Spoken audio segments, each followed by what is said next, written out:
tema do mês é servir ao Senhor a escolha perfeita.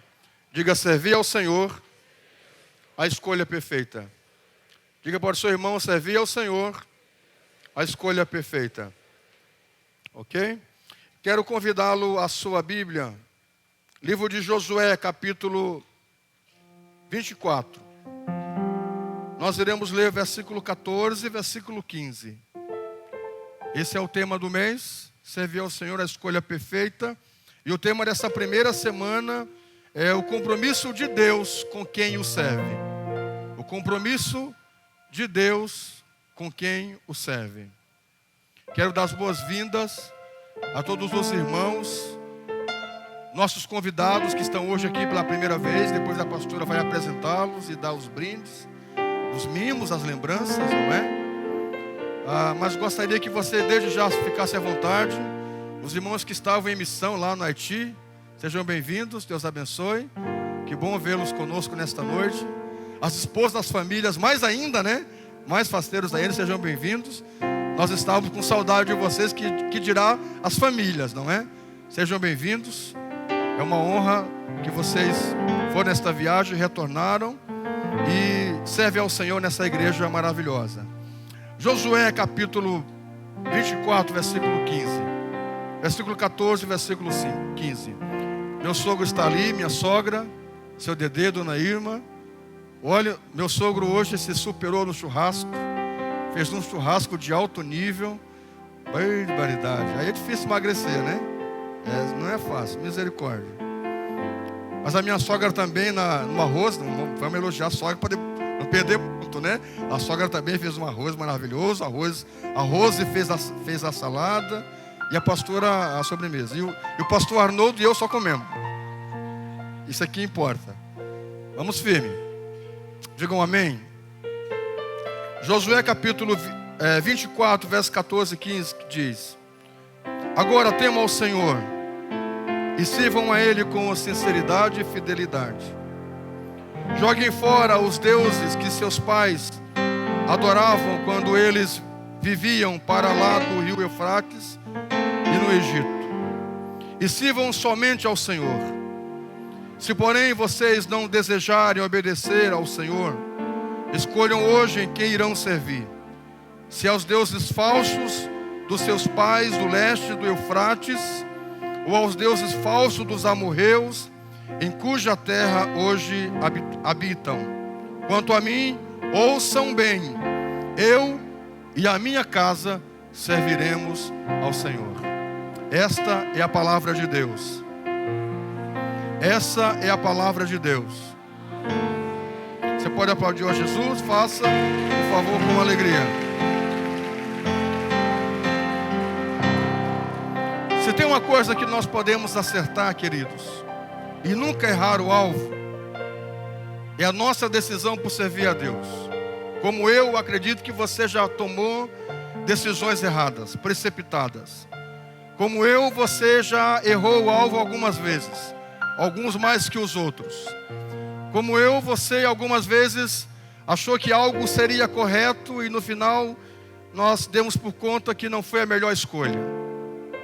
Mas se tem uma coisa que em conjunto todos nós iremos concordar, é na certeza de que a decisão de alguém por Jesus, por servir a Deus, por entregar o seu caminho ao Senhor, por entregar a sua vida a Ele, o seu coração a Ele, essa é uma decisão que é certo que é coerente. A decisão por servir a Deus, a decisão por servir ao Senhor. Quando mais jovem, lá ali, adolescente, jovem, solteiro, não é? Porque hoje já estou no segundo tempo, começando o segundo tempo, já são 41 anos, 42 agora no dia 30 de novembro, então já estou no segundo tempo, não é? A segunda etapa, né? Até os 80 já é lucro, então metade, como disse meu sogro, o pastor Arnoldo, alguém falou hoje dos 80, não é? Então, já estou no segundo tempo, já iniciei o segundo tempo, 42 anos vou fazer em novembro agora. No começo da minha juventude, da minha adolescência, criado na igreja, servindo a Deus, muitos conhecidos da escola, alguns primos, alguns Jovens, adolescentes da minha idade diziam para mim: você é bobo, você é tolo, você está gastando a sua juventude na igreja, enfiado na igreja, pelo mundo pregando a palavra de Deus, em vez de ir para o sarau, de ir para, na época era danceteria, hoje é boate, hoje é um outro nome, a discoteca, a discoteca, na época da brilhantina, aquele finalzinho ali, não é? A Bia se lembra bem desse período. Só Cristo, né? Escute uma coisa, queridos. Muitos diziam para mim: você está perdendo a sua juventude, você está perdendo tempo. O que você quer, Pedro, na igreja, pregando, criado na igreja, levando a mãe? Vamos aproveitar a juventude, vamos cair na festa, na gandaia, vamos aproveitar. E eu disse: não, eu escolhi esse caminho, eu amo a Jesus e eu quero dedicar a minha vida a Ele. Escute uma coisa: algum desses meus parentes da minha época já não estão mais nesse mundo e partiram jovem. Alguns conhecidos meus caíram no tráfico, na droga, e hoje já não estão mais nesse mundo. Então, quando eu penso na decisão que eu tomei por Jesus, tolos foram eles que morreram jovem por causa da droga, por causa que caíram na gandaia, e parecia que eu estava perdendo a minha juventude, vamos dizer assim, de aproveitar a vida. Na verdade, eu ganhei a vida. A Bíblia diz que quem na verdade perde a sua vida para Jesus, na verdade não perde, na verdade ele ganha a vida, porque Cristo tem vida e vida em abundância para todos nós. Então nós só ganhamos com Jesus. Glória a Deus. Então, de fato, queridos, a melhor escolha que alguém pode fazer é a escolha por Cristo, por servir ao Senhor. Essa é uma decisão que você está aqui esta noite, trazido por alguém, ou quem sabe ver algum pensamento dos que já estão aqui com o tempo caminhando com Deus. Será se vale a pena servir ao Senhor? Será se vale a pena entregar a vida a Jesus? Será se vale a pena estar dentro de uma igreja, compartilhando a fé? Vale a pena tudo isso? Nós costumamos conversar entre nós de que se com Deus nós passamos por dificuldades, se com Deus nós passamos por lutas, momentos de adversidades difíceis, você pense, se nós não tivéssemos a Deus, se nós não tivéssemos o Senhor, o que seria de nós? É como diz o salmista: se não for o Senhor que estivera ao nosso lado, ora diga a Israel. Quando nossos inimigos e adversários se levantaram contra nós, se não for a Deus que estiver ao nosso lado. Escute uma coisa: então, se com Deus nós passamos por muitas adversidades, você imagina então sem Deus, sem o Senhor? Então repita aos senhores: a melhor escolha que alguém pode fazer é entregar o seu caminho ao Senhor. Salmo 37, versículo 5 diz: entrega o teu caminho ao Senhor, confia nele, e o mais Ele fará. Então vamos entregar a nossa vida ao Senhor. Glória a Deus. Escute uma coisa: Deus só tem compromisso com quem tem com Ele. Diga: Deus só tem compromisso com quem tem com Ele. Eu comentava hoje de manhã na ceia com os irmãos, de que um certo jovem chegou a um pastor em uma igreja e disse a ele: essa conversa, essa história de dízimo é a conversa dos pastores. Isso para mim não tem servido, porque eu dizimei e as coisas não aconteceram na minha vida. Então isso é conversa de pastores, isso é conversa da igreja. Esse negócio de dizimar não traz resultado. Deus não abriu a janela dos céus e não derramou sobre mim uma bênção sem medida, como vocês pregam, como a Bíblia diz. E o pastor chamou esse rapaz e disse: então vamos conversar. Deixe eu ver o seu contra-cheque, se você dizimou corretamente. Aí ele olhou e disse: esse é o valor correto do dízimo? E o rapaz disse: sim, eu ganho tanto de salário e eu sei que 10% foi o que eu dei. Bom, então você está certo. Porque escute uma coisa: muitas pessoas, elas não fazem como deveriam fazer, com relação à sua contribuição no seu dízimo. Tem pessoas que elas fazem uma média, não, mais ou menos. O empresário veio a mim uma vez e disse: eu quero que você vá lá orar na minha empresa, porque as coisas estão atrapalhadas. Eu disse: vamos lá, vamos orar. Pastor, eu não sei o que está acontecendo. Eu disse: você é dizimista? Ele disse: sim, pastor, eu sou um dizimista. Eu digo: ok. Você dizima corretamente? Acho que sim. Por que acha que sim? Na verdade, sim, eu faço uma média do que entra e aí eu tiro disso. Eu perguntei: quanto vocês arrecadam? Não sei. Você não sabe quanto entra na sua empresa? Ele disse: não, porque vai entrando e eu vou pagando, e vai saindo e vai entrando. E na verdade, eu não sei quanto a empresa tem. Eu digo: meu irmão, se você não sabe quanto a empresa arrecada, você não sabe quanto você dizima. Se você faz algo que você está fazendo errado, como é que você quer que Deus faça certo para você? Se você está fazendo as coisas erradas, porque Deus tem a obrigação de fazer as coisas certas para você. Façam as coisas certas você, para que Deus possa também fazer a coisa certa para a sua vida. Esse rapaz, a primeira situação, ele estava dizimando corretamente. Aí o pastor disse: aonde você dizima? Nessa igreja, pastor. O pastor falando com esse rapaz: nessa igreja.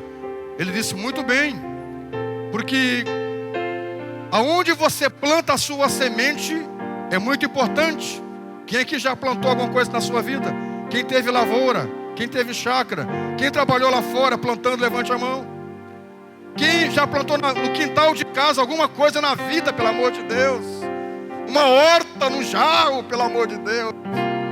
Plante alguma coisa na sua vida, nem que seja uma horta, nem que seja alguma coisa. Meu Deus. Nem que seja um cactus.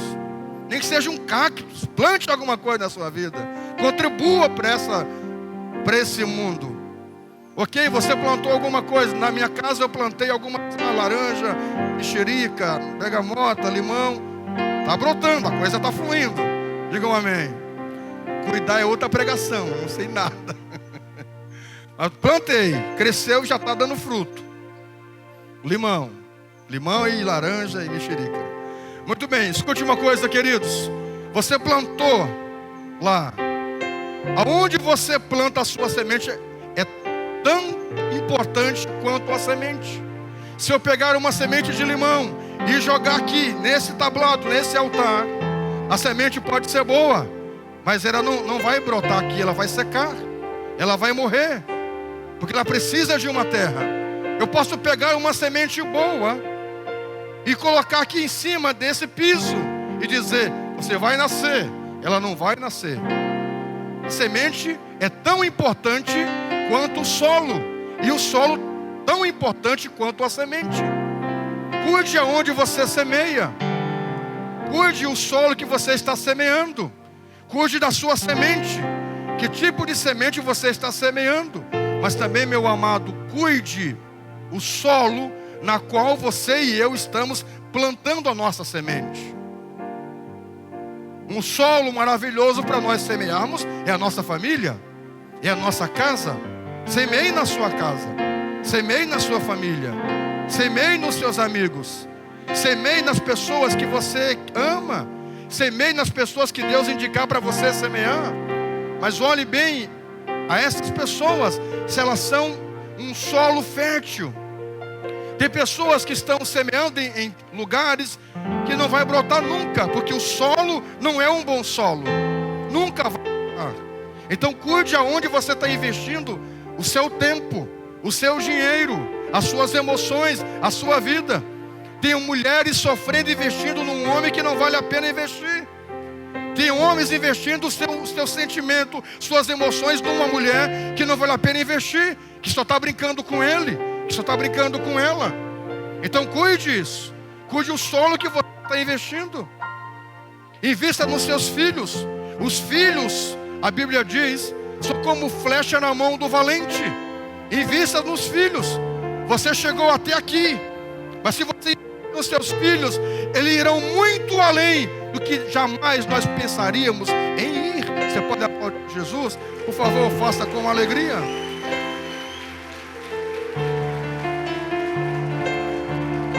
Eu gostei do assovio. Poderíamos celebrar mais animado, mais. Aleluia. Glória a Deus. Me perdoe, irmão. Você que não gosta disso, venha para o culto de sexta-feira de tarde, domingo de manhã. É mais tranquilo. Domingo à noite é isso aqui. Se você é uma pessoa assim que... é muito barulho, a coisa é demais para mim. Domingo de manhã é um culto muito light, assim, aquele culto maravilhoso, ungido, glorioso, abençoado, cheio, dança maravilhosa, louvor, mas é aquele culto mais calmo. Domingo à noite é para, sabe, para celebrar mesmo. Aleluia, aleluia, aleluia, aleluia. Vocês estão empolgados, isso é um bom sinal. Isso é um bom. É o jantar dos apaixonados que está chegando sexta-feira. É o jantar dos apaixonados sexta-feira, que já estamos no clima. É o encontro com Deus que está chegando. Aleluia. É a representação especial de Páscoa, domingo que vem, que está chegando. Glória a Deus. E para melhorar, é Jesus que está chegando. E nós celebramos a Ele. Glória a Deus. Glória a Deus. Escute uma coisa. Aonde você plantar a sua semente é muito importante. E aquele rapaz disse ao pastor: eu semeio nessa igreja. Eu dizimei nessa igreja. E o pastor disse: muito bem, essa igreja tem um solo fértil. Você está certo. Terceira e última pergunta, disse o pastor a esse rapaz: há quanto tempo você tem dizimado? Ele disse: esse foi o primeiro mês. Esse foi o primeiro mês que eu dizimei. Ele disse: que idade você tem? 34 anos. Como é que é a história? Você dizimou esse mês. Você tem 34 anos de idade e quer cobrar algo de Deus. Disse o pastor para esse rapaz: a sua colheita é a sua vida. Você passou 34 anos semeando no mundo, semeando no diabo. E você quer que em um mês, em 30 dias, Deus dê para você uma porção dobrada? Querido, se eu fosse Deus, disse o pastor, esse irmão, eu mataria você. Eu já tinha matado você pela sua infidelidade. Ainda bem que eu não sou Deus. Você está vivo, é a sua colheita. Você está vivo, é a sua colheita. Tem pessoas que querem plantar agora, planta agora, e já quer colher nesse exato momento. Como é que vai colher? Tem pessoas que fazem uma aliança com Deus agora. Passou toda a vida assumindo compromisso com o mundo, com o diabo, e não quis nem saber de Deus. Alguns, inclusive, até dizer que Deus não existia. Você viveu esse tempo todo, querido. Isso é uma dádiva de Deus. Você está vivo. Não queira que as coisas aconteçam da noite para o dia. Há um processo nisso. Aqui há muitos advogados, estudantes de direito, que sabem o que eu estou dizendo. Tem coisas que demora tempo, é um processo literalmente. Há um tempo nisso.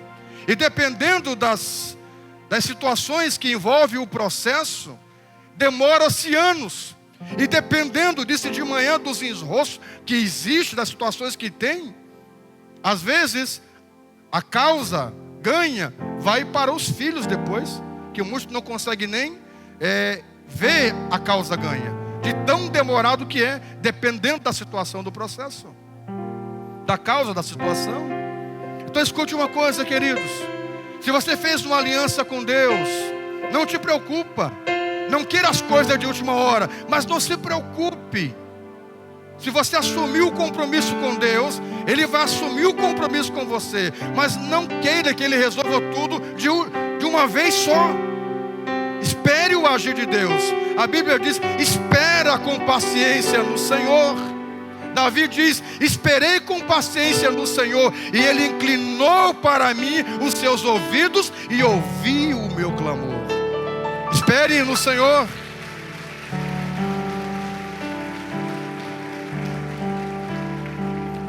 Diga glória a Deus. Qual é a promessa de que quando alguém faz um compromisso com Deus, o que Deus faz? Vamos para Josué, por favor. Josué capítulo 1. Quero ler com você versículo 5.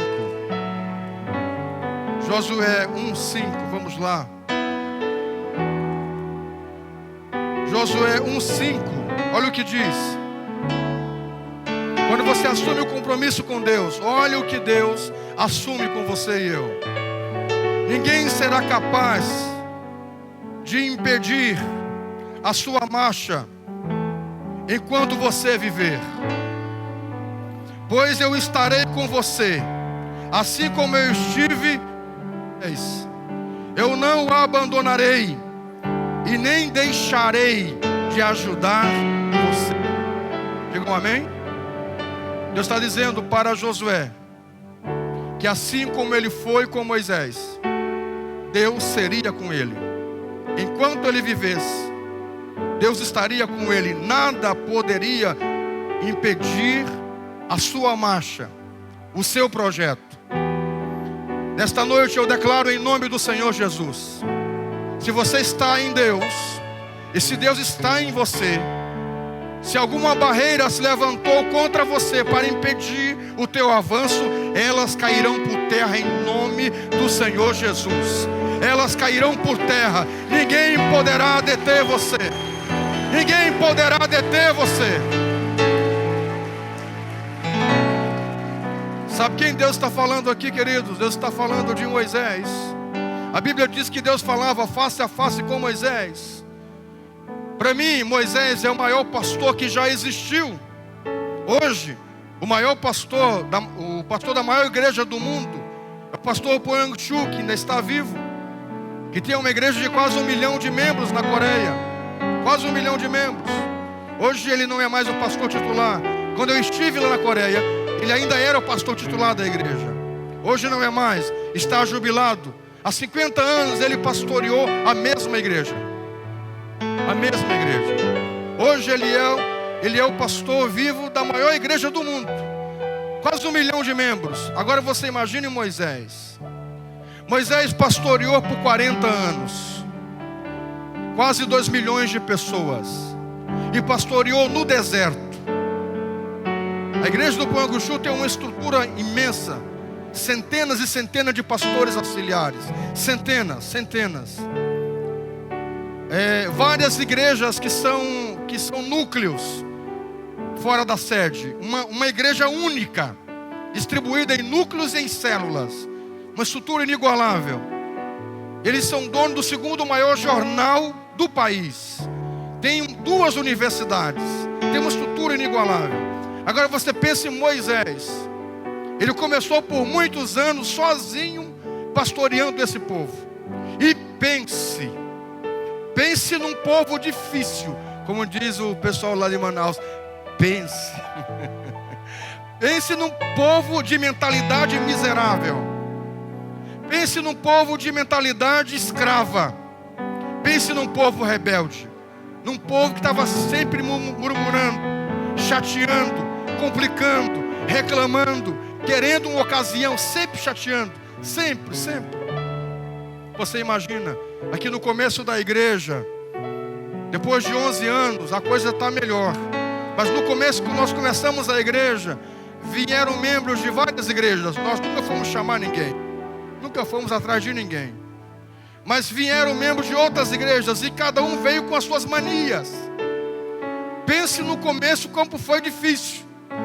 Cada um com uma ideia, com uma mania, com um pensamento. Eu lembro de uma irmã que num culto chegou para mim, antes que eu começasse a pregar, veio com uma folha de papel e disse: está aqui para o senhor. Eu disse: o que é isso? E a pregação para o senhor pregar. Eu disse: como assim, santa? Você é doida? Você é doida? Não, está aqui para o senhor pregar. Porque lá da onde eu vim, Deus me revelava a pregação. Eu escrevia, dava para o pastor e ele pregava. Até esses dias no hospital eu encontrei esse pastor. Gente boa, bichinho. Boa demais até. Tem pessoa que não dá para ser, as pessoas passam por cima. Vamos lá. A irmã disse: eu orava a Deus, Deus me revelava, e eu dava pregação para o pastor e ele pregava. Eu disse: é mesmo? Sim, e assim para o senhor também. Só vai pregar aqui o que eu estou dando para o senhor pregar. Eu disse: você é doida? Eu perguntei: como é o nome desse pastor? E ela disse: fulano de tal. Eu disse: muito bem. Como é meu nome? Pastor Pedro. Então tá, minha santa, tá feita a conversa. É simples isso. Ele é o pastor fulano de tal, eu sou outro. No dia em que eu ter que depender da membresia para me dar uma palavra, para me pregar, então eu não serei mais pastor. Então para que serve o Espírito Santo? Para que serve a oração? Para que serve a minha Bíblia? Para que serve os joelhos? Para que serve a meditação? Imagine as ovelhas ter que chegar e conduzir o pastor, porque o pastor não sabe o que fazer da vida. Esse não é um pastor. Você imagine um piloto pilotando um avião em pleno voo e ele anunciar: atenção, tripulação, algum se candidata a conduzir o avião porque eu não sei pilotar. Esse não é um piloto. Esse é um terrorista, só pode. Não pode ser um piloto com horas e horas de voo. Ele tem que depender de algum passageiro para poder conduzir o avião. Ideias são válidas, eu recebo. Instruções válidas, eu aceito. Eu dizia pela manhã: tolo é aquele que não recebe instrução. Tolo é aquele que você dá um conselho e a pessoa diz: eu não quero. A Bíblia diz: não repreenda o tolo, porque não vale a pena. Porque você está instruindo o tolo e ele não fica chateado. Se tem alguém na sua volta que você está dizendo: não vai por esse caminho, eu vou. Deixa que vá. Deixa que vá. Às vezes tem pessoas que ameaçam: eu vou me matar, eu vou me matar, eu vou me matar. Então vai. Deixa que vá. Para ver se vai. 99% dos casos de suicídio não são anunciados.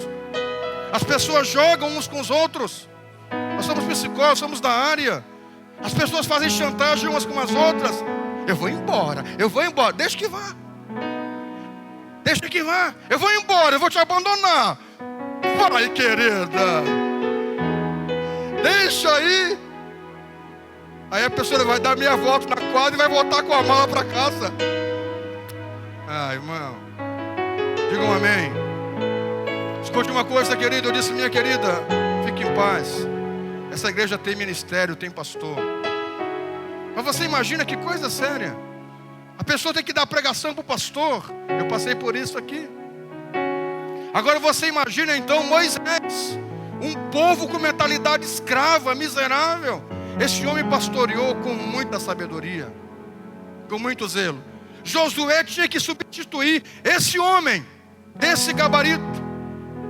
E ele substituiu com muito êxito. Você sabe por quê? Porque primeiramente Josué foi fiel ao Senhor. Josué serviu a Deus com muito compromisso. Josué serviu a Moisés com muita lealdade. Diga: Josué serviu Moisés com muita lealdade. Escute uma coisa. Sabe que a Bíblia diz? Que os dois irmãos de Moisés, Miriam e Arão, chegaram um dia para ele e disseram: o que você pensa que você é? Você é o bambambam de Deus? Você acha que Deus só fala com você? Deus também fala conosco. Eu sou profetisa. Arão é sumo sacerdote. Nós também queremos falar com o povo. Deus também fala com a gente. E os dois irmãos de Moisés se rebelaram contra ele. Sabe o que aconteceu? Miriam ficou leprosa. E eu acredito que, quem sabe, na morte de Moisés, poderia Arão substituí-lo, porque era um sacerdote e porque era irmão. Era ele que dava as falas diante de Faraó. Tinha uma capacidade de oratória. Mas Deus não o quis. E essa, acredito, é uma das razões. A segunda razão: quando Moisés está lá no monte orando, recebendo as tábuas da lei, falando com Deus, O povo chega para Arão e diz: Moisés acho que morreu. Vamos fazer aqui uma festa porque Moisés morreu. E Arão é convencido pelo povo. E Arão faz o bezerro de ouro. E para mim ali começou o primeiro carnaval, onde houve embriaguez, nudez, devassidão. E o povo começou a pecar, a dançar e a pecar contra Deus, adorando o ídolo. E quem fez o ídolo? O próprio irmão de Moisés, Arão. Enquanto seu irmão, seu líder, estava recebendo as tábuas da lei. Você sabe onde estava Josué? Josué estava no pé do monte, com fidelidade, esperando o seu líder. Fidelidade é uma coisa muito importante, querido. Lealdade é uma coisa muito importante. Nós queremos que Deus seja leal conosco, mas nós não somos com Ele. Nós queremos que as pessoas sejam nossas amigas, mas nós não somos com elas. Nós queremos que as pessoas sejam leais conosco, mas nós não somos leais a elas. Nós queremos que Deus seja leal conosco, mas muitas vezes nós somos desleais para com Ele. Quando Moisés desceu de lá, que vergonha, o próprio irmão lá celebrando o primeiro carnaval, e Josué do lado. E foi exatamente esse rapaz que Deus o escolheu. E Deus diz: como eu fui com meu servo Moisés, eu serei com você. E Deus foi com Josué. Ao ponto, escute uma coisa, Josué foi um homem tão extraordinário, nós levaríamos dias para falar em Josué. Josué foi um homem tão extraordinário que na história de Josué não registra queda, não registra uma falta de caráter. No final de todo o seu ministério ele diz: vocês que sabem, vocês querem servir as imagens, escultura, vocês escolhem. Vocês querem servir as imagens, vocês escolhem. Eu e a minha casa, nós já decidimos, nós vamos servir ao Senhor nosso Deus. Já tinha uma decisão.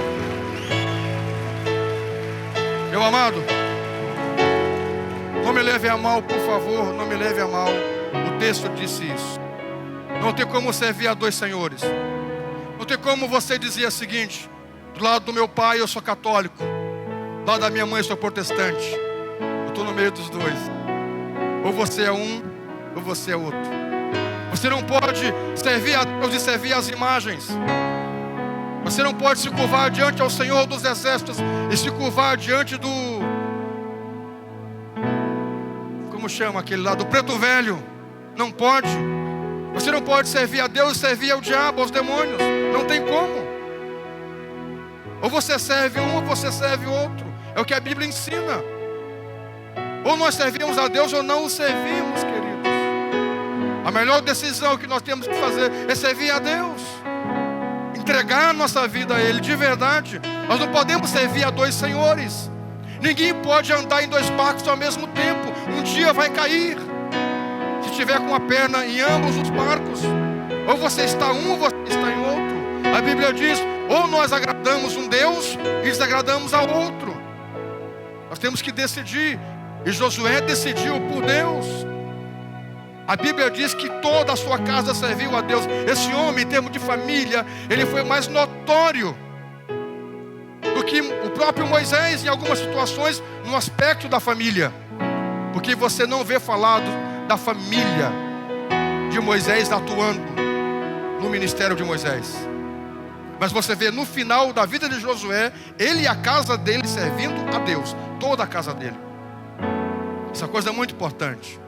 Você vê, por exemplo, o sacerdote Eli servir a Deus por muito tempo, mas os filhos foram terríveis. Não deixou um legado de servir a Deus para os filhos. O rei Ezequias foi o rei que Deus acrescentou mais anos de vida a ele. Foi um rei extraordinário. Mas o filho do rei Ezequias foi um rei maligno, o pior rei de Israel. Então escute uma coisa: quando nós servimos a Deus, nós precisamos também deixar um legado para que a nossa casa também sirva ao Senhor. Porque é uma promessa de Deus para a nossa casa, para a nossa família. Você pode melhorar o seu aplauso, por favor? Vamos lá. Aleluia. Eu gostaria que você se animasse nesta noite e se animasse sempre, porque o Salmo 100 diz: servi ao Senhor com alegria. Servi ao Senhor com alegria. Servi ao Senhor com alegria. Não é aquela coisa, né? Nós abrimos esse cu. Não, meu irmão. A coisa é diferente. Digam amém. Servindo a Deus com alegria. Nós não estamos no ofício fúnebre. Nós estamos numa celebração ao Senhor. Nós podemos cantar: chuva de graça, chuva pedimos ao Senhor. Vamos lá? Manda-nos chuvas constantes. Vocês gostam da harpa e não falam, né? Você pode aplaudir o Senhor, faça isso com alegria. Vocês gostam da harpa, não é? Ah, glória a Deus. Digam amém. Servir ao Senhor não é um peso. Servir ao Senhor não é aquela coisa: eu vou aceitar Jesus agora. Eu não posso mais nada, eu não posso jogar bola, não posso assistir televisão, eu não posso mais pôr perfume, não posso mais pintar o cabelo. Não, gente. Aí que você fica mais bonita. Quer ver uma coisa? Exercício essa semana. Pegue suas fotos antes de servir a Deus. É um desastre. Começa pela moda, a época. Os cabelos, chitãozinho, chororó. Faça um exercício, procure as fotos de antes de você servir a Deus. Cabelo, chitãozinho, chororó. As calças lá em cima, acima do umbigo, no meio da barriga. Misericórdia. Um ar de tristeza. Não, fala a verdade. Meu irmão, se você faça exercício, veja as fotos antes de você servir a Deus e olhe hoje. É um outro nível. É um outro nível servir a Deus. É um nível de glória. É um nível de graça. É um nível de alegria. É um nível de alegria. Servir ao Senhor com alegria. E cantai a Ele. Cantai a Ele. Servir ao Senhor com alegria. Com alegria. Com alegria. Diga para o seu irmão: te alegra, meu irmão. Oh, que coisa boa. Glória a Deus. Eu preciso encerrar. Escute uma coisa: Josué foi um homem que ele ouviu a voz de Deus. Ele obedeceu a voz de Deus sem murmurar. Josué foi um homem que serviu durante toda a vida a uma nação e a um Deus. Eu e você existimos para servir uns aos outros. O meu papel como pastor dessa igreja é servir você, é instruir você no caminho da verdade, é servir você. A sua missão como líder é servir o outro irmão. Se nós quisermos servir a Deus, nós precisamos servir uns aos outros. E quando você serve, você vai colher. Eu dizia na ceia da liderança que a minha mãe, mulher extraordinária, porque ela toda a vida serviu ao Senhor. O que eu tenho hoje de conhecer a Deus, meu pai me ensinou a ter caráter. Uma palavra só. Minha mãe me ensinou a amar a Deus, amar o Senhor acima de qualquer coisa nessa vida, acima de qualquer coisa. Ontem, almoçando com um amigo, ele disse: eu ouvi dizer que um pai de um pregador ora 8 horas por dia. Será que é verdade, pastor? Eu disse: eu também ouvi dizer. Será que é possível alguém orar 8 horas por dia? Eu disse: é possível. Minha mãe orava isso, ou mais. Às vezes em casa, está aqui a minha esposa, nós jantávamos, minha mãe se ajoelhava, jantávamos, ela ia para o quarto dela, se ajoelhava e ela começava a orar. Nós dormíamos, eu acordava de madrugada, ia no banheiro, quando eu via a mãe lá orando, eu voltava a deitar, amanhecia o dia, a mãe orando. Passava o dia orando, amava orar, claro. Ela, como não tinha, como era deficiente visual, então ela investia o seu tempo na oração. Orava, passava dias orando. Eu lembro de uma situação, eu contei de manhã, na nossa outra casa, que nós construímos.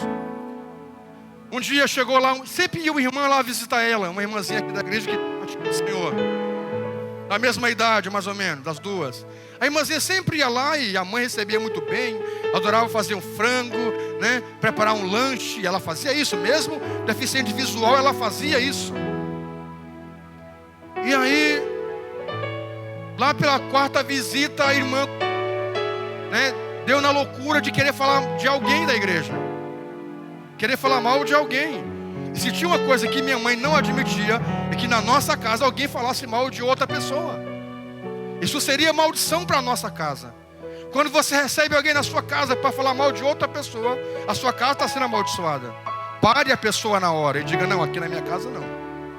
E aí a irmã, eu lembro que eu cheguei perto, estava minha mãe lá na nossa casa. Nós fizemos um outro espaço para ela poder cozinhar com o fogão, porque a mãe gostava de cozinhar, e ela mesmo cega cozinhava, fazia comida, varria. Mas quando dormia junto com a gente, perto do nosso quarto. Mas ela queria um canto para ela, e nós fizemos um espaço para ela, para receber as visitas e tal. Eu lembro que essa senhora começou a falar de alguém da igreja. Olha, irmã Maria, sabe que é irmã fulano de tal.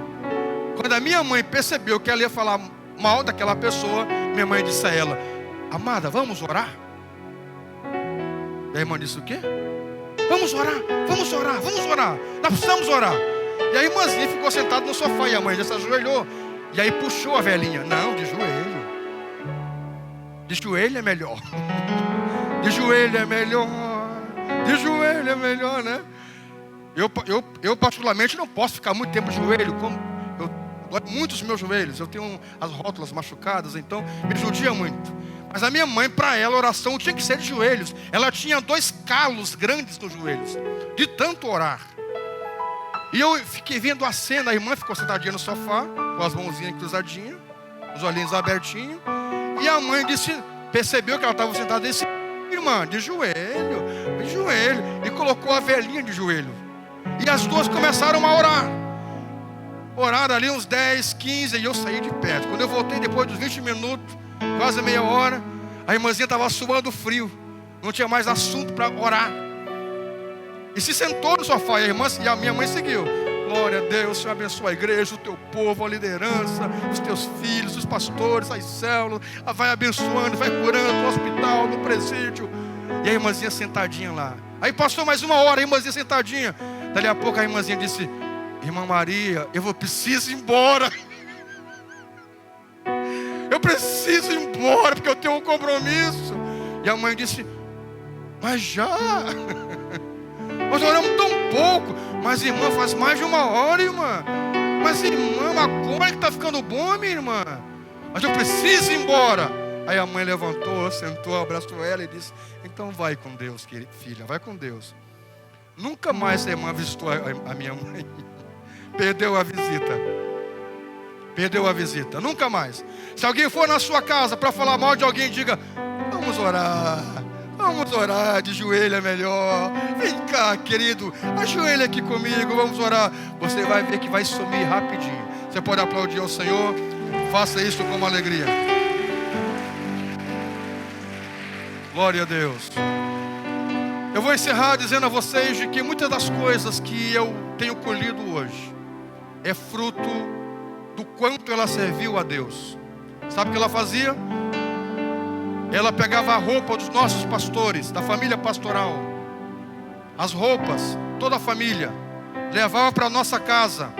Ela passava e lavava. Sabe o fogão, o ferro à brasa? Quem é dessa época do ferro à brasa? Você teve esse ferro em casa? Que bom que já passou essa época, né, meus irmãos? Que prova. Era uma prova aquele ferro à brasa. Você soprava assim, ó, para o fogo não apagar. Uma fagulhazinha podia queimar a roupa. E o peso é fazer musculação. Que bom que passou essa época. Glória a Deus por isso. Minha mãe é dessa época. Ela pegava a roupa dos pastores, na época diaconisa, na época ela trabalhava na igreja, na época ela enxergava. E ela achava que servia muito pouco. Ela pegava as roupas dos pastores, da família pastoral, levava para a nossa casa, lavava, passava, colocava numa trouxa e, como uma boa nordestina, colocava na cabeça, a trouxa desse tamanho e não caía. E levava a pé e entregava na casa dos pastores para servi-los. Escute uma coisa, queridos. Na época, nenhum dos irmãos era pastores. Na época eu era criança. E hoje eu sou um pastor. Escute uma coisa, muitas das coisas que eu tenho colhido hoje, eu acredito que foi dela ter plantado. Escute uma coisa, pai e mãe, sirva ao Senhor pelos teus filhos. Plante uma semente pelos teus filhos. Escute uma coisa, cuidado com o pecado. Quando alguém peca, não atinge só a ele, atinge a todos à sua volta. Mas quando alguém abençoa uma outra pessoa, quando alguém lança uma semente, a semente boa não vem só para você, mas vem para toda a sua casa. Escute uma coisa, queridos. Quando você, que é pai, que é mãe, que abençoa os filhos, se alguém se levantar contra os seus filhos, você, porque serve a Deus, pode levantar a mão e dizer: nenhuma arma forjada contra os meus filhos vai prevalecer, porque eu sirvo a Deus. Minha família, meus filhos estão guardados em Deus, estão escondidos em Deus. Sirva ao Senhor pelos seus filhos. Plante uma semente pelos seus filhos. Sirva ao Senhor com alegria, para que os seus filhos possam ver a alegria que você tem em servir a Deus. Não sirva de má vontade, sirva com alegria. Mantenha um compromisso com Ele, meu amado, e Ele vai manter com você. Que Deus abençoe essa igreja. Que a cada dia nós possamos servir ao Senhor com muita intensidade, com muita alegria. Amém? Você pode aplaudir ou faça isso, por favor, com alegria. Glória a Deus.